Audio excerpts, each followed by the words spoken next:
ও রঙিন পুঁটিও আছে। ও আসসালামু আলাইকুম, আশা করি সকলে বেশ ভালো আছেন। মারুফ ফিশিং লাইভ থেকে স্বাগতম। তো আজকের ভিডিও নিয়ে আসলাম টানা 5 দিন বৃষ্টি হওয়ার পরে আজকে আবার একটু থামছে বৃষ্টিটা।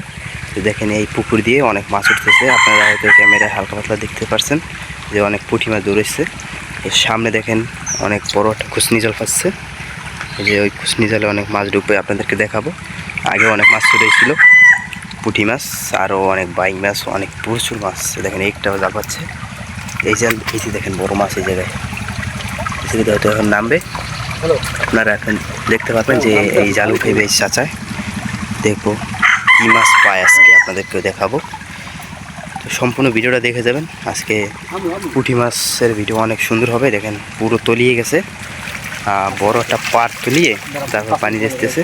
এই দেখেন উজু উজু উজু উজু উজু মাছ, উজু উজু দেখেন দর্শক এই জায়গা মাছ। দর্শক আপনাদের এখন দেখাবো এই যে জাল উঠাইতে যাইতেছে, তো আপনারা দেখতে থাকেন। এই যে দেখেন অনেক বড় একটা খুসনি জাল। দেখেন আগে এই মাছ ছোটোই ছিল, অনেক ছোটো ছোটো। এই যে দেখেন এখন উঠাইতেছে।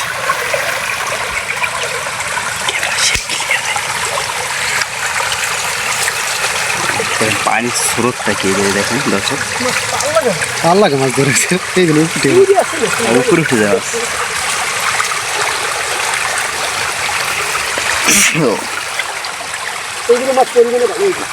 আলহামদুলিল্লাহ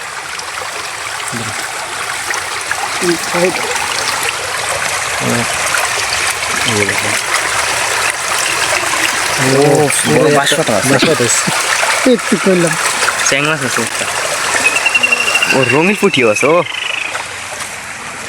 এই দেখেন দর্শক খলসা মাছ, খলিশা। এখানে আরও অনেক পুঁটি মাছ, রঙিন পুঁটি। এই যে বাঁশপাতা, অনেক সুন্দর। আপনাদের কাছে ভিডিওটা কেমন লাগতেছে অবশ্যই কমেন্টে জানাবেন। দেখেন বড় একটা পুঁটিছে, কত সুন্দর মাছ, অনেক সুন্দর। কিন্তু দর্শক দেখেন কই মাছের বাচ্চা, এটি ছাইড়ে দেওয়া হয়। দর্শক আমার প্রত্যেকটা ভিডিওতে দেখেন ছোটো মাছ ছাইড়ে দেওয়া হয়। এখন দেখবেন ছেড়ে দিচ্ছি বাঁশপাতা। হ্যাঁ বড় হয়ে গেছে, বড় সাইজ না অনেক। চলে আসে আরো বাঁচবেন এগুলো। এই যে ময়রা ফালাইতেছে, আর অনেক মাছ আছে তার কাছে। দেখেন আবার পাইতে রাখছে, অনেক সুন্দর। দেখেন দর্শক, দর্শক দেখেন বৃষ্টি আবার শুরু হয়ে গেছে। সাথী থেকে সেই জায়গায় এই যে দেখেন এই যেটা পানি মাছ আছে। তো আপনাদেরকে এইটা ছোটো দেখাবো, এটা দেখি মাছ ঢুকছে না।